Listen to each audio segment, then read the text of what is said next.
Skydiving for some people is a dream. For others, it's impossible to imagine jumping out of a perfectly good plane.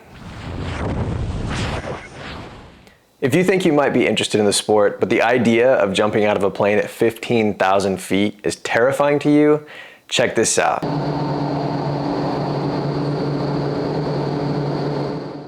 I'm going to show you what it's like to have the thrill of skydiving indoors and how it compares to the real deal.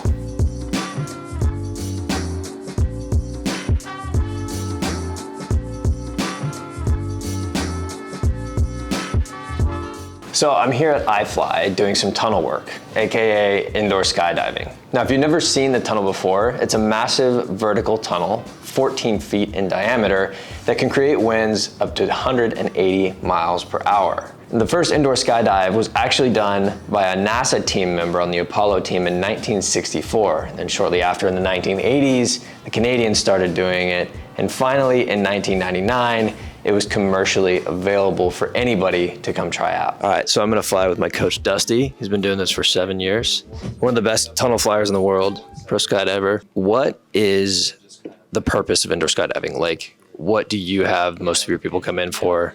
Just give me some background, man. It actually kind of developed as a sport to kind of help out actual skydiving and outside. But over the years have gone, people are beginning very, very good flying in the tunnel, and they actually choose to fly in the tunnel rather than the sky. So through evolution, it kind of became its own culture and its own sport. So now people just fly in the tunnel, and now it's called body flight. It's growing like very rapidly, and I believe within 2028 time frame, it'll be in the Olympics. So indoor or jumping out of a plane, what do you prefer? So I actually am one of those guys that prefers the indoor. Makes sense. I love skydiving. I do also skydive, but I prefer the indoor just because I feel like I have a little more time to kind of feel a groove and kind of feel my own little freestyle to it. Yeah. Outdoors, obviously way prettier and way more fun. But I prefer this calm, meditative state of the indoor. All right, so you'll see a pro and a noob. I haven't done it in, I don't know, since Dusty said. See you out there.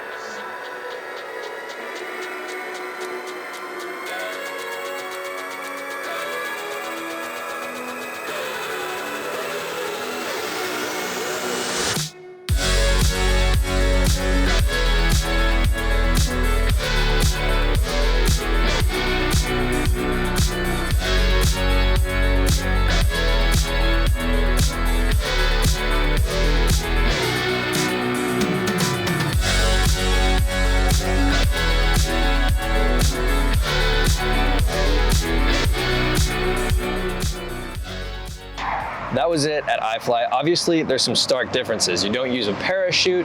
It's a very confined space, but it teaches you how to properly fly in the sky so that you can fly with people on the same level, do different types of free flying, sit flying, belly flying, and all those different things. It even allows for specialty people like the military to train with the extra gear and all the extra things they have to do instead of just jumping out of a plane, which takes much, much longer. That's it for iFLY. I'm gonna go home and get everything ready so that tomorrow morning we can actually jump out of a plane. All right, we are here just south of San Antonio, Texas at Castroville Airport.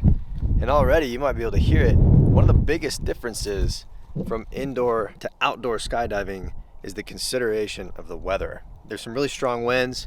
It's really clear skies, which is great, but you already have to take into consideration the wind, clouds, all of those things. So let's go say what's up to everybody and grab our gear.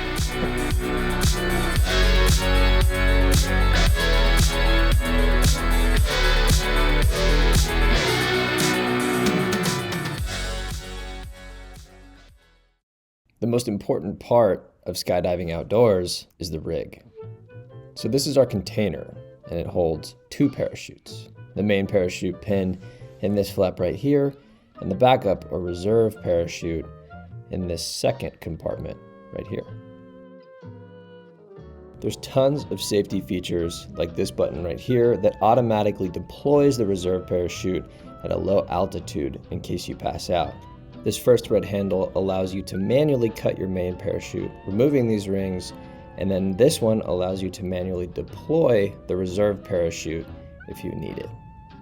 This fancy little blue handle is our main handle for deploying the main parachute out of the bottom of the bag. If everything does what it's supposed to do, this is what it looks like. The main parachute comes out of the bottom of the bag, and the lines sit over your shoulders, parachute is above your head. So on top of the actual jumping, you don't know how to pack. Ooh! So after the jump, when the fabric goes, you have to, so that's what I'm doing right now. Perfect. This tiny little green parachute right here is what you throw at the handle, catches wind, and pulls the main parachute out of the deployment bag to deploy your parachute. Like Daniela said, you roll it up, shove it back in the bag, and now you're ready to jump.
Holy, every time I jump after it's been a while, I get just this crazy adrenaline rush, like a little too much. And of course I landed like on the far edge of the drop zone. So many pieces to skydiving. It's not just jumping and landing. There's flying, there's exits, there's landing, there's flying your parachute. Just so much more to consider, but so much more fun, I think. So that was one. I'm gonna try to get 2 more today. Exit was 13,000. Winds are pretty heavy. It's called a cross wind landing. Ideally you want to land into the wind, but we're landing with the wind blowing perpendicular through our body, which kind of tilts you a little bit. Anyway, it was fun. I'm gonna go get chewed out for that one up. So we just wrapped up. The only problem was that the plane stopped working. So in addition to the weather and driving out to the drop zone and all these other things that you have to consider, sometimes there's just issues with planes, just like cars or bicycles or anything else. So unfortunately, only got 1 jump today. Whereas if you go to the tunnel, you book time, and not that they don't have issues too, but you're most likely going to get all of that time and you're gonna do it back to back. I really love skydiving, and I think everybody should try it out at least once, but there's a lot to consider. Thank you for watching this video. If you liked it, subscribe and go jump out of a plane. Never rest.